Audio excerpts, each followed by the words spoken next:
नमस्कार दोस्तों, आपका स्वागत है RNDD स्टूडियोज़ में, जहां पर आप सुनते हैं मोटिवेशनल एंड स्पिरिचुअल स्टोरीज़। आज की कहानी का विषय है जैसी संगत वैसी रंगत। एक गांव में एक किसान रहता था। एक बार उसे कहीं से बाज का एक अंडा मिला। उसने वह अंडा मुर्गी के अंडे के साथ रख दिया। मुर्गी उस अंडे को अन्य अंडों के साथ सेने लगी।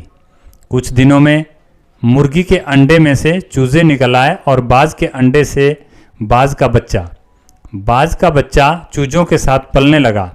वह चूजों के साथ खाता पीता, खेलता, इधर उधर फुदकता बड़ा होने लगा। चूजों के साथ रहते हुए उसे कभी एहसास नहीं हुआ कि वह चूजा नहीं बल्कि बाज है। वह खुद को चूजा ही समझता था और हर काम उन्हीं की तरह करता था। जब उड़ने की बारी आई तो अन्य चूजों की देखा देखी वह भी थोड़ी ही ऊंचाई तक उड़ा और फिर वापस जमीन पर आ गया। उसका भी ऊंचा उड़ने का मन करता, लेकिन जब वह सबको थोड़ी ही ऊंचाई तक उड़ता देखता तो वह भी उतनी ही ऊंचाई तक उड़ता। ज़्यादा ऊंचा उड़ने की वह कोशिश ही नहीं करता था। एक दिन उसने ऊंचे आकाश में एक बाज को देखा।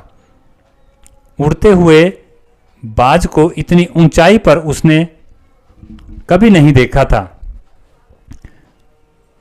उसने किसी पक्षी को पहली बार इतनी ऊंचाई पर उड़ते हुए देखा था। उसे बड़ा अचरज हुआ।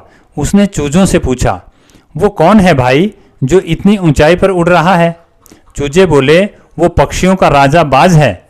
वह आकाश में सबसे ज्यादा ऊंचाई पर उड़ता है।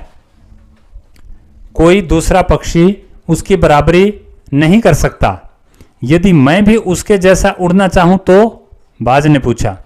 कैसी बात करते हो? मत भूलो, तुम एक चूजे हो। चाहे कितनी ही कोशिश कर लो, बाज जितना नहीं उड़ पाओगे। इसलिए व्यर्थ में ऊंचा उड़ने के बारे में मत सोचो। जितना उड़ सकते हो उतने ही खुश रहो, चूजे बोले। बाज ने यह बात मान ली और कभी ऊंचा उड़ने की कोशिश ही नहीं की।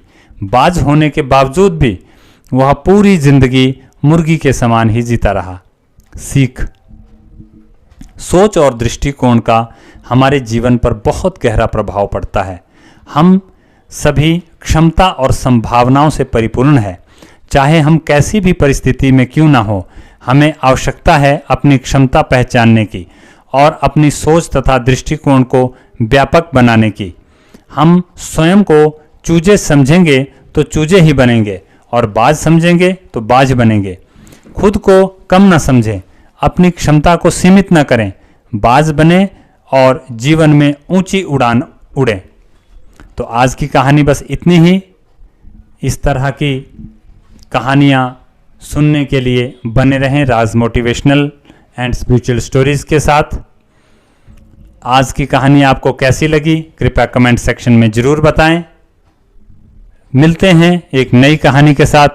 तब तक के लिए धन्यवाद।